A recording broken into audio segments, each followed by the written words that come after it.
Welcome everybody to the One to Go show, night 2 of the 36th annual USA Nationals at the beautiful Cedar Lake Speedway. Once again, it is Bert Lehman, it is Steve Polgerels, it is Puka speaking. Quick word, Daytona 1 Performance Lubricants. If you haven't heard, they have a, we don't want to really call it a tire treatment, but we'll call it a tire wash. But if you want to increase the durability of your tires, they got a great product on the market. Daytona 1 Performance Lubricants is who you look up for that. So racers, you want to save some money, check into that. All right, so we added a few cars tonight. 47 One to Go show local late models. So we're +5, and then the same number on the World of Outlaws, 48. So obviously that's 95 late models in the pits. 5 more than last night. As a late model fan, I got no complaints. I have no complaints either. Yeah, that's pretty good. So all right, so we're 2 nights in, so we thought we'd go through a little bit of like who's hot and who's not, just kind of comments on a few people. So on my hot list, I've got Brian Shirley, 2 top 5 finishes so far, and then Shannon Babb, although not a great night tonight. He's doing well with timing. Fast timed again, fastest car. Fastest car in Group B, but who was the overall? Herb was the overall. So any comments on either of you on Shirley or Babb, or do you got your own kind of who's hot? Yeah, I would agree with Shirley. Actually, I was watching that feature. I didn't even realize Shirley was that far up, and then he was battling for third, I believe, at that time. And I mean, he's running really good. RTJ looked human tonight. He didn't really move up, but he still had a solid top 5 finish tonight. And he's going to start on the pole tomorrow or tonight by the time you watch this. And Pat Dorr looked human tonight too. Yes. Want to go later. Anybody on the hot list? Tanner English? Yeah, Tanner looks good. Yeah, what do you end up third tonight? Yeah, him and Huddy were battling toward the end there, and I've been he actually went ahead of Huddy, and then Huddy ended up getting him on a restart coming off the top. Huddy was banging the top, and he was close to Madden, but he just couldn't get to him there. All right, on the not hot list, the guy in your shirt, Ricky Weiss, struggle bus. Yeah, not good. But he's in the show.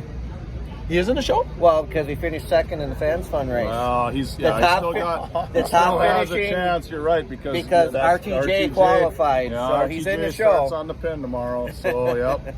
Okay. Yeah, you're right. Next in line is Ricky, and he's been good here the last 2 years. On once it slicks off, and 4th last year, 6th the year before. So we'll see what that sniper's got. All right.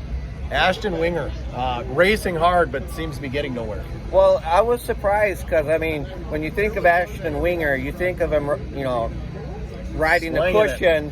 And in his heat race, when the high side was dominant, when his race started, he dove for the bottom, and he got passed. Yeah, right. That's what Shirley passed, like 3 cars, because everybody dove for the bottom, and Shirley just drove around on the top.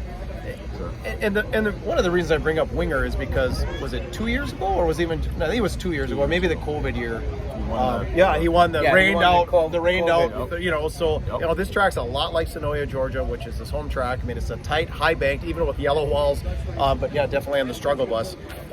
Ashton Winger, Jason Fager, Fans Fund guy. Yeah, he's nowhere to be seen. Yeah, I didn't even notice him tonight. Oh, he was I think 3rd to last in his B. Yeah. No. Yeah, he hasn't looked good at all the last 2 days, and it's a little surprising because he races here every year for this race, and he's made this show before, so it's not like this is his first time here. Yeah, he's here every year because he's always a Fans Fund guy. So, right. Definitely. All right, kind of on the local side. I don't know what that was. So a guy that basically made his name at the USA Nationals, Jesse Glenz. Now, Jesse Glenz is not running the local late models. He's only running the World of Outlaws. But, man, I mean, a guy that made his name, sold a bucket load of T-shirts. I guess maybe we should say, I mean, obviously a lot of the local guys are struggling. I mean, Giassi's in a different position, Harry Hansen, Danny Vang. But I guess maybe the question is, was it the right move to race with the Outlaws? Well, in your opinion.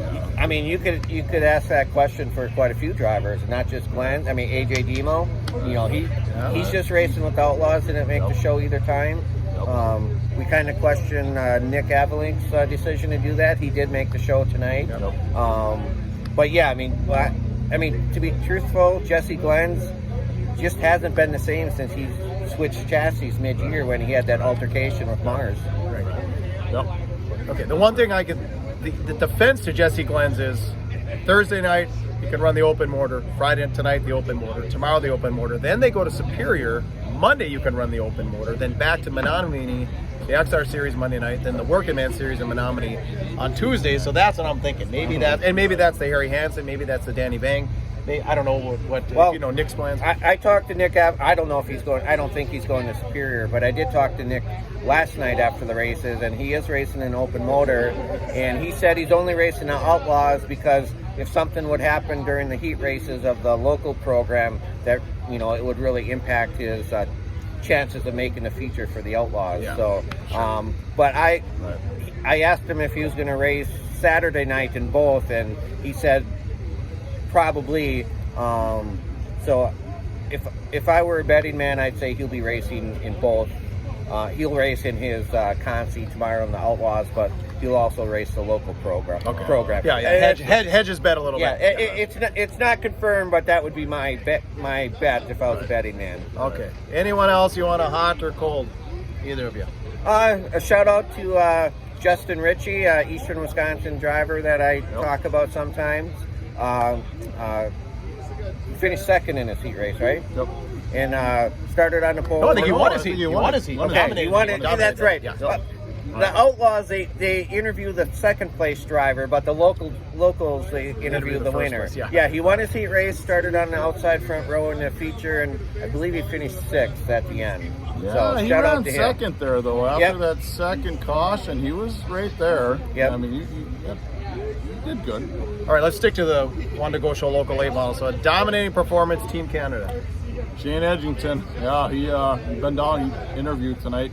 Been down here the last couple of years, comes down for the Masters. He was leading down here last year, I can't remember which night it was, and got into the wall, broke something on the right front, and then parked it. But tonight, right in the middle, nice and smooth, got into lap traffic. Dustin Sorensen was reeling him in toward the end there, but couldn't get to him. There was, 2-3 cautions? Well, yeah, and they said after that first caution, it was 3-4 laps in, Chris Steffens said he had, a 2.5 second lead? Yeah, I think it was a great battle for like second through sixth, but yeah, Edgington was just gone. Yeah, he was gone. Yeah, dominating performance, first win here. He said he started coming here, 2 years ago at the Masters. 2 years ago. He said he's got second place at the Masters twice, so congratulations to Shane Edgington. Also, I want to shout out Daryl Nelson, 11th to 4th. So he was kind of the. Thank you, Daryl. I got a point tonight. he was our charge tonight.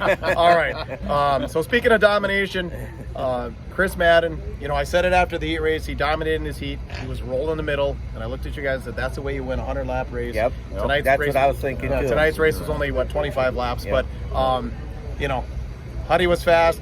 English was in second for a while, but really nobody had anything for that. The thing is, Huddy was fast, but he needed the cushion to be fast, and that cushion's not going to be there at after 100 laps. Right.